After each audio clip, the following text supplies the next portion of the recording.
प्रदान करें। किसानों ने आज एक बड़ा नेता खो दिया, अपना बड़ा वकील खो दिया। वो जन्म से आखिर तक किसान हित की लड़ाई लड़ी। जो 2200 करोड़ का आरोप सीबीआई ने इनके ऊपर लगाया, वो तो आज नहीं रहे।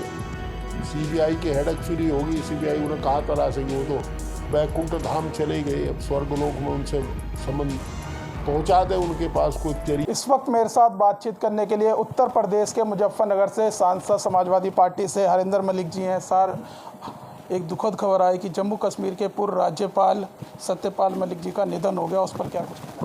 बहुत दुखद खबर है। आदरणीय श्री सत्यपाल मलिक जी एक किसानों के निर्भीक नेता थे। ऐसे नेता जिन्होंने सिद्धांतों के साथ कभी समझौता नहीं किया।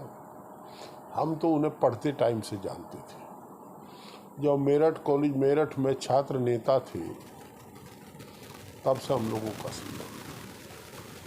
वो उत्तर प्रदेश विधानसभा के सदस्य, लोकसभा के सदस्य, भारत सरकार में राज्य मंत्री और राज्यसभा के सदस्य कई बार रहे। उन्होंने गवर्नर, लेफ्टिनेंट गवर्नर के रूप में देश की बहुत सेवा की। लंबी बीमारी के बाद आज उनका स्वर्गवास हुआ। हमने उन्हें सिद्धांतों पर चलते हुए देखा।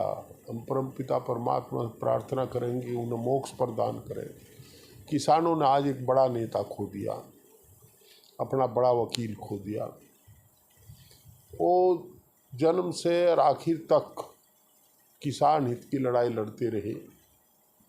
मेरे याद है दिल्ली में जब किसान आंदोलन था, तब भी उन्होंने आदरणीय प्रधानमंत्री को ये कहा था कानून वापस ले लीजिए। अफसोस ये जरूर है कि उन्होंने सीबीआई से ऐसे समय लड़ाई लड़ी जब वो मृत्युशैया पर थे। आईसीयू में भर्ती पेशेंट को सीबीआई चार्जशीट करने पहुंच जाए। सीबीआई इससे ज़्यादा मानवता तार तार कहीं होती नहीं। सीबीआई ने उनके घर पर रेड की, 4 कुर्ते पजामे मिले, एक संदूक मिला, ऐसा अखबारों में छपा। कुछ बरामद नहीं कर सके। और उसके बाद हमने देखा उत्पीड़न की पराकाष्ठा। जम्मू कश्मीर के राज्यपाल को हमेशा Z+ सिक्योरिटी मिलती है सेवानिवृत्ति के बाद। इनके पास एक PSO था। और आज हम तो ये सवाल कर रहे हैं कि जो 2200 करोड़ का आरोप सीबीआई ने इनके ऊपर लगाया, वो तो आज नहीं रहे। सीबीआई की हेडक फ्री होगी, सीबीआई उन्हें कहाँ तलाशेगी, वो तो बैकुंठ धाम चले गए। अब स्वर्गलोक में उनसे संबंध पहुंचा दे उनके पास कोई जरिया ऐसा हो तो। परंतु 2200 करोड़ कहाँ है, उसे बरामद कर ले सीबीआई, उसके एक ट्रस्ट बढ़ा देंगे और सरकार जिसे चाहेगी वो उसका ट्रस्टी बन जाएगा। वो पैसा किसान के बच्चों के हितों में खर्च हो जाए। 2200 करोड़ हमें पाया नहीं कहीं। दूसरा, अभी भी एक मैंने और देखा है, उनका घर नहीं है कहीं। सुबह अंत्येष्टि होगी। हिंदू धर्म में रात को अंत्येष्टि नहीं करते। ये अस्पताल प्रशासन दबाव बना रहा है कि इसे ले जाइए डेड बॉडी को यहाँ से, हम यहाँ रखने नहीं देंगे। आप मिलने भी गए थे सर? मैं रहा हूँ, 3-4 घंटे वहीं रहा हूँ, अभी आया हूँ। मेरी भी MS से बात हुई, हाथ जोड़ के कह रहा कि नहीं हम रखेंगे नहीं, यहाँ सब ले जाइए इसे। एक पूर्व गवर्नर के पार्थिव शरीर को हॉस्पिटल में जब तक उसका पुत्र बाहर से आवे तब तक रखने की अनुमति नहीं है। आदरणीय प्रधानमंत्री जी ने ट्वीट किया, शोक व्यक्त किया। हम उनके आभारी हैं। उन्होंने मानवता, एक संवेदना दिखाई, पर अस्पताल प्रशासन उस संवेदना को भी नहीं देख पा रहा। अब तो यही है कि सीबीआई से अनुरोध है कि वो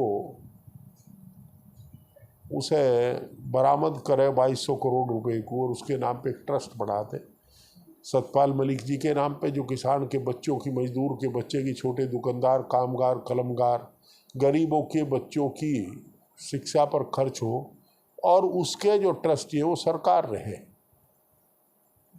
इनका द्वारा नामित व्यक्ति रहे। जी सर, एक सवाल है, ट्रंप लगातार भारत को धमका रहे हैं। पहले 25% टैरिफ लगाया, कल फिर एक बयान जारी किया है। उन्होंने कहा कि रूस से भारत तेल खरीदता है और मुनाफे में बेचता है। ऐसे में उन्होंने कहा है कि भारत पर और ज़्यादा आप टैरिफ लगाएंगे, उसे कैसे देखते हैं? देखिए, दो बात है। अमेरिका जो धमका रहा है, हमारी विदेश नीति की पोल है। अमेरिका व्यापारी है, वो हर तरफ से डरते को डराता है। भारत सरकार को नहीं डरना चाहिए। जो वो नुकसान कर सकता है करेगा, उसका दूसरा अल्टरनेट हम तलाश लें। हमें उसे सख्ती जवाब देना चाहिए, उसके यहाँ से कोई इंपोर्ट नहीं करेंगे। हम 140 करोड़ से ज़्यादा की आबादी है, बड़े कंज्यूमर हैं, कहाँ सामान बेचेगा। और जहाँ तक ये एक तो मुद्दा ये है, पर इससे अर्थव्यवस्था को वो हमारी टक्कर पहुँचाना चाहता है। दूसरा मुद्दा ये, जो 40% डिस्काउंट में जो तेल आया था पेट्रोल पंप पर, तो 1 रुपया कम हुआ नहीं तेल में। ये बताऊँगा कि तो कोई व्यापारी बाहर बेच रहा, लेकर उसे सब रिफाइन कर कर बाहर बेच दे। कोई कौन है भाई, हमें पता नहीं। मतलब होगा अदानी अंबानी अरब से ही कोई।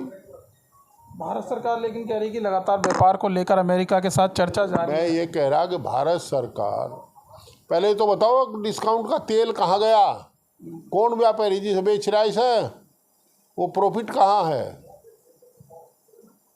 उसका तो पता लगे तेल गया कहाँ।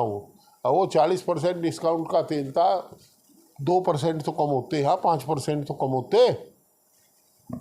सर, संसदीय कार्य मंत्री हैं किरण रिजिजू, उन्होंने आज कहा कि तीसरा हफ्ता सदन का है और अभी तक चर्चा नहीं हो पा रही है। हंगामे की भेंट चढ़ रहा है सदन, और विपक्ष की वजह से अभी तक एक भी बिल पारित नहीं किया जा सका। मैं इससे सहमत नहीं हूँ। आदरणीय संसदीय कार्य मंत्री जी अपने को थोड़ा सा संशोधन करें अपनी बात में। विपक्ष यही तो कह रहा है SIR पर चर्चा कराओ। आप चर्चा कराइए, क्यों नहीं कराते चर्चा? सरकार चर्चा से भाग रही है।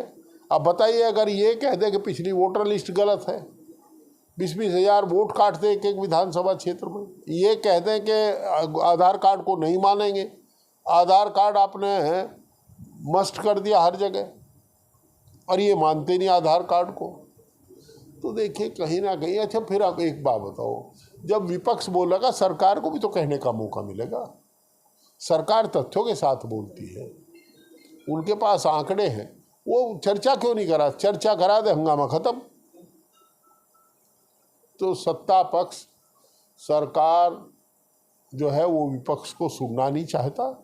क्या लग रहा है, लोकतंत्र का गला घोंट रहा है, इसलिए बोलने का नहीं दे रहे समय। हंगामा जारी रहेगा ऐसे 21 तारीख तक, क्योंकि कहीं ना कहीं सरकार की तरफ से कहा जा रहा है कि इस पर चर्चा सरकार नहीं कराएगी। चुनाव आयोग का ये मामला, चुनाव आयोग लगातार जवाब दे रहा है। चुनाव आयोग भारत सरकार का है, किसी और का है, UNO का, और भारत सरकार की पार्लियामेंट है। तो भारत की संविधान, भारत की संसद में भारत के उसकी चुनाव आयोग की चर्चा नहीं होगी तो किसकी होगी? पाकिस्तान की होगी। चर्चा होनी चाहिए, चर्चा करानी चाहिए ना। जी, तो देखिए, हमारे साथ बातचीत करने के लिए थे समाजवादी पार्टी से सांसद हरिंदर मलिक, जिनका साफ तौर से कहना है कि सदन में हंगामे के लिए सरकार जिम्मेदार है और SIR पर सरकार को चर्चा करवानी चाहिए। फिलहाल इस वीडियो में बस इतना ही। बाकी खबर देखने के लिए देखते रहिए पॉलिटिशियंस इंडिया न्यूज़। धन्यवाद। अगर आपको हमारा वीडियो अच्छा लगा तो हमारे चैनल को सब्सक्राइब करें, हमारी वीडियो को लाइक करें, शेयर करें, और ऐसे ही देश की तमाम बड़ी खबरों के लिए जुड़े रहें पॉलिटिशियंस इंडिया के साथ।